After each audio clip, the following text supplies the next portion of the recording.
Good evening, students. This is part second of plus 2 class accounts book chapter Share Capital. Today we will discuss the topic kinds of joint stock companies.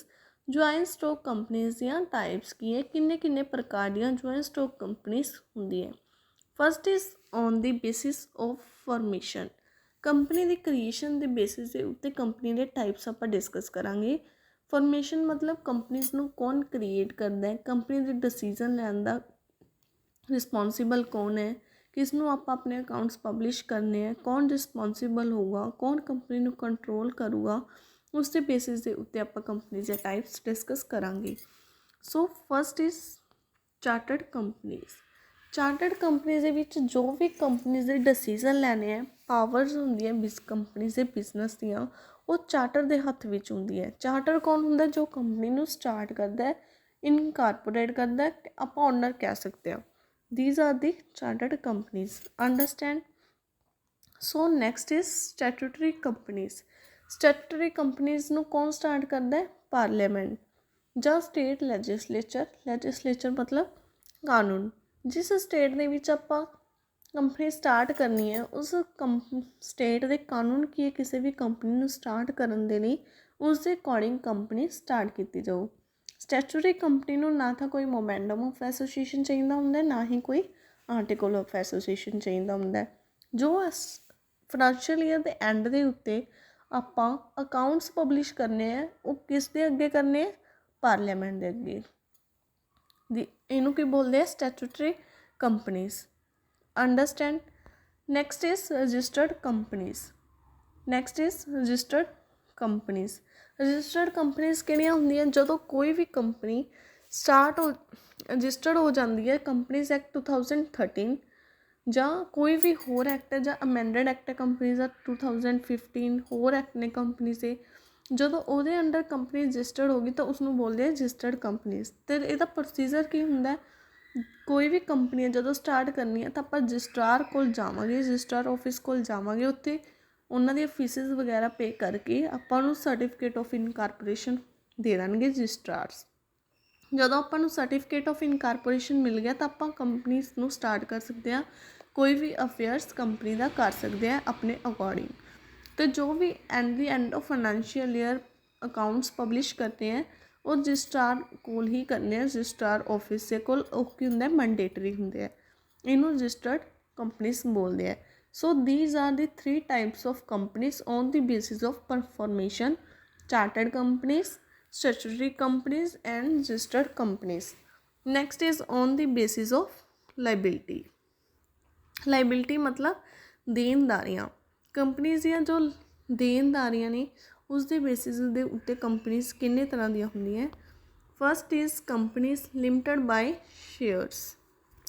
Companies limited by shares ਮਤਲਬ ਜੋ companies ਦੇ share holders ਹੈ, ਉਹਨਾਂ ਦੀ ਜੋ liability ਹੈ ਉਸ companies ਦੇ share ਦੀ unpaid amount ਤੱਕ ਹੀ ਲਿਮਟਡ ਹੋਊਗੀ।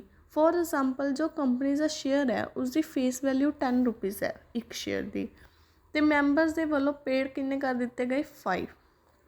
ਤਾਂ ਪੈਂਡਿੰਗ ਕਿੰਨੇ ਰਹਿ ਗਏ?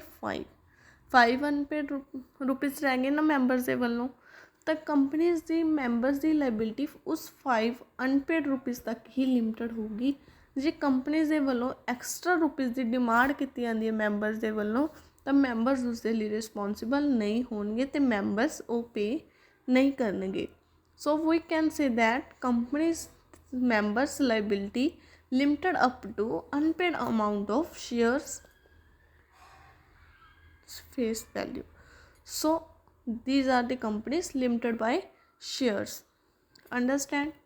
Next is company limited by guarantee. ਹੁਣ ਕੰਪਨੀਜ਼ ਲਿਮਟਡ ਬਾਈ ਗਰੰਟੀ ਕਿਹੜੀਆਂ ਹੁੰਦੀਆਂ? ਜੋ ਕੰਪਨੀਜ਼ ਦੇ ਮੈਂਬਰਸ ਹੈ ਉਹ ਕੰਪਨੀ ਨੂੰ ਗਰੰਟੀ ਦਿੰਦੇ ਹੈ। For example 5 lakh rupees the guarantee ਦੇਤੀ ਮੈਂਬਰਸ ਨੇ ਵੀ ਉਹ ਕੰਪਨੀਜ਼ ਨੂੰ ਪੇ ਕਰਨਗੇ। ਪਰ ਉਹ ਪੇ ਕਦੋਂ ਕਰਨਗੇ? Company the winding up of company ਦੇ ਟਾਈਮ ਦੇ ਉੱਤੇ, ਉਦੋਂ ਪੇ ਕਰਨਗੇ। ਜੇ ਫੋਰ ਐਗਜ਼ਾਮਪਲ ਕੰਪਨੀ ਕਹਿੰਦੀ ਹੈ ਵੀ ਸਾਡੇ ਕੰਪਨੀ ਦੇ ਡੈਟ ਤਾਂ 10 ਲੱਖ ਰੁਪੀਜ਼ ਹੈ, ਤਾਂ 5 ਲੱਖ ਰੁਪੀਜ਼ ਤਾਂ ਸਾਨੂੰ ਘਾਟਾ ਪੈ ਰਿਹਾ, ਤਾਂ ਸਾਨੂੰ 5 ਲੱਖ ਰੁਪੀਜ਼ ਹੋਰ ਪੇ ਕਰੋ ਮੈਂਬਰਸ ਨੂੰ ਕਹਿੰਦੀ ਹੈ, ਤਾਂ ਮੈਂਬਰਸ ਉਹ 5 ਲੱਖ ਐਕਸਟਰਾ ਰੁਪੀਸ ਨਹੀਂ ਪੇ ਕਰਨਗੇ, ਉਹ ਉਸ 5 ਲੱਖ ਰੁਪੀਸ ਤੱਕ ਹੀ ਰਿਸਪੋਂਸੀਬਲ ਹੋਣਗੇ ਜਿੰਨੇ ਰੁਪੀਸ ਦੀ ਉਹਨਾਂ ਨੇ ਗਰੰਟੀ ਮੈਂਬਰਸ ਨੂੰ ਦਿੱਤੀ ਹੈ। Understand. So next is unlimited companies. Unlimited name ਤੋਂ ਹੀ ਕਲੀਅਰ ਹੈ, ਅਨਲਿਮਟਿਡ ਮੈਂਬਰਸ ਦੀ ਜੋ ਲਾਇਬਿਲਿਟੀ ਹੈ ਇਸ ਦੇ ਵਿੱਚ ਅਨਲਿਮਟਿਡ ਹੁੰਦੀ ਹੈ। ਮੈਂਬਰਸ ਦੀ ਲਾਇਬਿਲਿਟੀ ਕਿੱਥੇ ਤੱਕ ਅਨਲਿਮਟਿਡ ਹੈ? ਕੰਪਨੀਜ਼ ਦੀ ਡੈਟ ਲਾਇਬਿਲਿਟੀਜ਼ ਤੱਕ। ਜਿੰਨੇ ਵੀ ਕੰਪਨੀਜ਼ ਦੇ ਲਾਇਬਿਲਿਟੀਜ਼ ਨੇ, ਦੇਣਦਾਰੀਆਂ ਨੇ, ਉੱਥੇ ਤੱਕ ਮੈਂਬਰਸ ਰਿਸਪੋਂਸੀਬਲ ਹੋਣਗੇ, ਚਾਹੇ 5 ਲੱਖ ਹੈ, ਚਾਹੇ 10 ਲੱਖ ਹੈ, ਚਾਹੇ 1 ਕਰੋੜ ਹੈ। ਜਿੰਨੀ ਵੀ ਮੈਕਸੀਮਮ ਲਾਇਬਿਲਿਟੀਜ਼ ਹੈ, ਮੈਕਸੀਮਮ ਨਹੀਂ ਬਸ ਅਨਲਿਮਟਿਡ ਜਿੰਨੀਆਂ ਵੀ ਲਾਇਬਿਲਿਟੀਜ਼ ਹੈ ਉੱਥੇ ਤੱਕ ਮੈਂਬਰਸ ਰਿਸਪੋਂਸੀਬਲ ਨੇ। ਉਹਨਾਂ ਨੂੰ ਰੁਪੀਸ ਪੇ ਕੰਪਨੀ ਨੂੰ ਕਰਨੇ ਹੀ ਪੈਣਗੇ ਜਿੰਨੇ ਉਹਨਾਂ ਦੇ ਡੈਟਸ ਹੈਗੇ ਆ ਕੰਪਨੀ ਦੇ। Understand. So these are the types of companies on the basis of liability. Companies limited by shares, company limited by guarantee, unlimited companies. Next is on the basis of public investment. Public the investment ਦੇ basis ਉੱਤੇ ਜੋ public companies ਦੇ ਵਿੱਚ ਪੈਸੇ ਲਗਾਉਂਦੀ ਹੈ ਉਸ ਦੇ ਬੇਸਿਸ ਦੇ ਉੱਤੇ ਕੰਪਨੀਜ਼ ਦੇ ਟਾਈਪਸ ਕੀ ਹੈ ਉਹ ਆਪਾਂ ਡਿਸਕਸ ਕਰਾਂਗੇ ਹੁਣ। So first is private company. Private company ਕਿਹੜੀ ਹੁੰਦੀ ਹੈ, ਉਸਦੇ ਫੀਚਰਸ ਕੀ ਹੈ? ਮਿਨੀਮਮ ਨੰਬਰ ਕਿਸੇ ਵੀ ਕੰਪਨੀ ਨੂੰ ਸਟਾਰਟ ਕਰਨ ਦੇ ਲਈ, ਪ੍ਰਾਈਵੇਟ ਕੰਪਨੀ ਨੂੰ ਸਟਾਰਟ ਕਰਨ ਦੇ ਲਈ ਕਿੰਨੇ ਹੋਣੇ ਚਾਹੀਦੇ ਆ? 2। ਅਤੇ ਮੈਕਸੀਮਮ ਨੰਬਰ ਕਿੰਨੇ ਹੋਣੇ ਚਾਹੀਦੇ ਆ ਮੈਂਬਰਸ ਦੇ? 200। ਇਸ ਤੋਂ ਵੱਧ ਨਹੀਂ ਹੋ ਸਕਦੇ ਪ੍ਰਾਈਵੇਟ ਕੰਪਨੀ ਨੂੰ ਸਟਾਰਟ ਕਰਨ ਦੇ ਲਈ। ਜਿਹੜੀ ਵੀ ਪ੍ਰਾਈਵੇਟ ਕੰਪਨੀ ਨੂੰ ਸਟਾਰਟ ਕਰਨ ਦੇ ਲਈ ਜੋ ਵੀ ਕੋਈ ਵੀ ਨੇਮ ਹੈ ਕਿਸ ਪ੍ਰਾਈਵੇਟ ਕੰਪਨੀ ਦਾ, ਕੋਈ ਵੀ ਆਪਾਂ ਨੇਮ ਰੱਖਿਆ ਹੋਇਆ, ਫੋਰ ਐਗਜ਼ਾਮਪਲ ABC ਕੰਪਨੀ ਰੱਖਿਆ ਹੋਇਆ, ABC ਹੈ ਕੰਪਨੀ ਦਾ ਨਾਮ, ਤਾਂ ਉਸ ਦੇ ਪਿੱਛੇ ਆਪਾਂ ਨੂੰ ਪ੍ਰਾਈਵੇਟ ਲਿਮਟਿਡ ਲਗਾਉਣਾ ਹੀ ਪਊਗਾ। ABC ਪ੍ਰਾਈਵੇਟ ਲਿਮਟਿਡ ਲਿਖਾਂਗੇ ਆਪਾਂ ਇੱਦਾਂ, ABC private limited. Private limited ਕਿਸੇ ਵੀ ਪਬਲਿਕ ਕੰਪਨੀ ਨੂੰ ਸਟਾਰਟ ਕਰਨ ਦੇ ਲਈ ਲਿਖਣਾ ਜ਼ਰੂਰੀ ਹੈ ਪਿੱਛੇ। Can start or incorporate with zero paid up capital. Private companies ਨੂੰ ਸਟਾਰਟ ਕਰਨ ਦੇ ਲਈ, ਇਨਕਾਰਪੋਰੇਟ ਕਰਨ ਦੇ ਲਈ ਕੋਈ ਵੀ ਆਪਾਂ ਨੂੰ ਮਿਨੀਮਮ ਕੈਪੀਟਲ ਦੀ ਜ਼ਰੂਰਤ ਨਹੀਂ ਹੈਗੀ। ਪ੍ਰਾਈਵੇਟ ਕੰਪਨੀ ਦਾ ਆਪਣਾ ਆਰਟੀਕਲ ਆਫ ਐਸੋਸੀਏਸ਼ਨ, AOA ਮਤਲਬ article of association, memorandum of association ਹੋਣਾ ਚਾਹੀਦਾ ਹੈ। ਸੋ ਪ੍ਰਾਈਵੇਟ ਕੰਪਨੀ ਨੂੰ ਸਟਾਰਟ ਕਰਨ ਦੇ ਲਈ ਮਿਨੀਮਮ ਨੰਬਰ 2, ਮੈਕਸੀਮਮ 200, ਲਾਸਟ ਦੇ ਉੱਤੇ ਪ੍ਰਾਈਵੇਟ ਲਿਮਟਿਡ ਲਿਖਿਆ ਹੋਣਾ ਚਾਹੀਦਾ ਹੈ। Understand. Next is public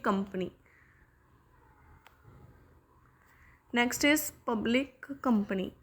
public company ਨੂੰ ਸਟਾਰਟ ਕਰਨ ਦੇ ਲਈ ਮਿਨੀਮਮ ਨੰਬਰ ਕਿੰਨੇ ਨੇ? 7। ਮਿਨੀਮਮ ਆਪਣੇ ਕੋਲ ਘੱਟੋ ਘੱਟ 7 ਮੈਂਬਰ ਹੋਣੇ ਜ਼ਰੂਰੀ ਹੈ। ਮੈਕਸੀਮਮ ਨੋ ਲਿਮਿਟ, ਮੈਕਸੀਮਮ ਕਿੰਨੇ ਵੀ ਹੋ ਸਕਦੇ ਆ ਪਬਲਿਕ ਕੰਪਨੀ ਨੂੰ ਸਟਾਰਟ ਕਰਨ ਦੇ ਲਈ। ਅਤੇ ਪਬਲਿਕ ਕੰਪਨੀ ਨੂੰ ਸਟਾਰਟ ਕਰਨ ਦੇ ਲਈ, ਇਨਕਾਰਪੋਰੇਟ ਕਰਨ ਦੇ ਲਈ ਜ਼ੀਰੋ ਪੇਡ ਅਪ ਕੈਪੀਟਲ ਦੀ ਲੋੜ ਹੁੰਦੀ ਹੈ। ਮਤਲਬ ਕੁਛ ਵੀ ਨਹੀਂ ਚਾਹੀਦਾ ਹੁੰਦਾ, ਵਿਦਾਊਟ ਕੈਪੀਟਲ ਵੀ ਇਨਕਾਰਪੋਰੇਟ ਪਬਲਿਕ ਕੰਪਨੀ ਹੋ ਸਕਦੀ ਹੈ ਇਹਨੂੰ। ਸੋ these are the 2 types of companies on the basis of public investment, private company, public company. These are the 2 important companies. Next is others मतलब ਹੋਰ ਜੋ ਬਾਕੀ ਪੈਂਡਿੰਗ ਕੰਪਨੀਜ਼ ਨੇ ਇਸ ਦੇ ਅੰਦਰ ਹੋਰ ਕਿਹੜੀਆਂ ਕੰਪਨੀਜ਼ ਆਉਂਦੀਆਂ? First is 1 person company. 1 person company ਕਿਹੜੀ ਹੁੰਦੀ ਹੈ ਵੀ ਕੋਈ ਵੀ ਕੰਪਨੀ ਨੂੰ ਸਟਾਰਟ ਕਰਨ ਦੇ ਲਈ 1 person ਹੀ ਕਾਫੀ ਹੈ ਇਸ ਦੇ ਲਈ। ਪਰ ਜੋ 1 person ਕੰਪਨੀ ਦੇ ਵਿੱਚ ਜੋ ਇੱਕ ਪਰਸਨ ਹੁੰਦਾ, ਇੱਕ ਓਨਰ ਹੁੰਦਾ, ਉਹ ਆਪਣਾ ਨੋਮੀਨੀ ਅਪੋਇੰਟ ਕਰ ਦਿੰਦਾ ਹੈ ਵੀ ਉਸਦੀ ਡੈਥ ਤੋਂ ਬਾਅਦ ਸਾਰੇ ਕੰਟਰੋਲ, ਸ਼ੇਅਰ ਹੋਲਡਰ ਦਾ ਟਾਈਟਲ ਅਤੇ ਹੋਰ ਸਾਰੇ ਡਿਸੀਜ਼ਨ ਦੇ ਲਈ ਉਹ ਨੋਮੀਨੀ ਰਿਸਪੋਂਸੀਬਲ ਹੋਊਗਾ, ਓਨਰ ਬਣ ਜਾਊ ਉਹਦਾ। Next is small company. Small companies ਦੀਆਂ ਕੀ ਫੀਚਰਸ ਹੈ? ਸਮੋਲ ਕੰਪਨੀ ਦੇ ਵਿੱਚ ਜੋ ਪੇਡ ਅਪ ਕੈਪੀਟਲ ਉਹ 50 ਲੱਖ ਰੁਪੀਜ਼ ਤੋਂ ਵੱਧ ਨਹੀਂ ਹੋ ਸਕਦੀ। ਜੇ ਹਾਇਰ ਅਮਾਊਂਟ ਪ੍ਰਸਕ੍ਰਾਈਬ ਵੀ ਕਰਨੀ ਹੈ ਤਾਂ 5 ਕਰੋੜ ਰੁਪੀਜ਼ ਤੋਂ ਵੱਧ ਨਹੀਂ ਹੋ ਸਕਦੀ।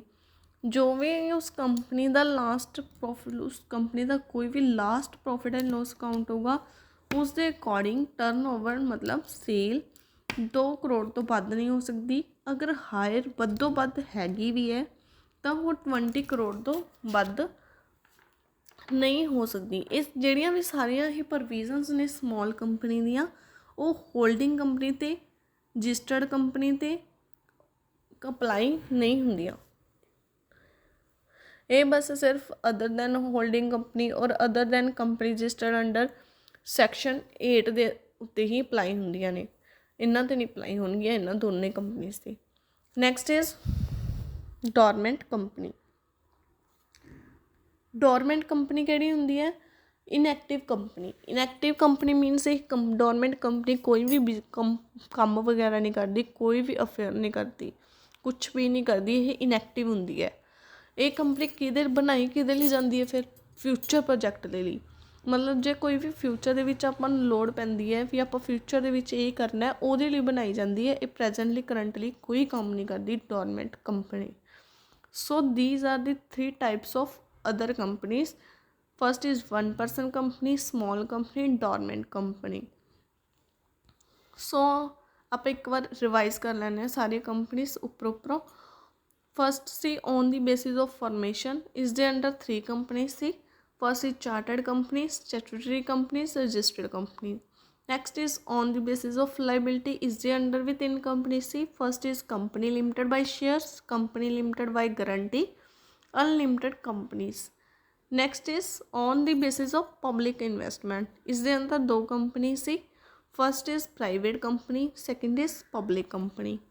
ਨੈਕਸਟ ਇਜ਼ ਅਦਰਸ ਦੇ ਵਿੱਚ ਕਿਹੜੀਆਂ ਸੀ? First is 1 person company, second is small companies, third is dormant companies.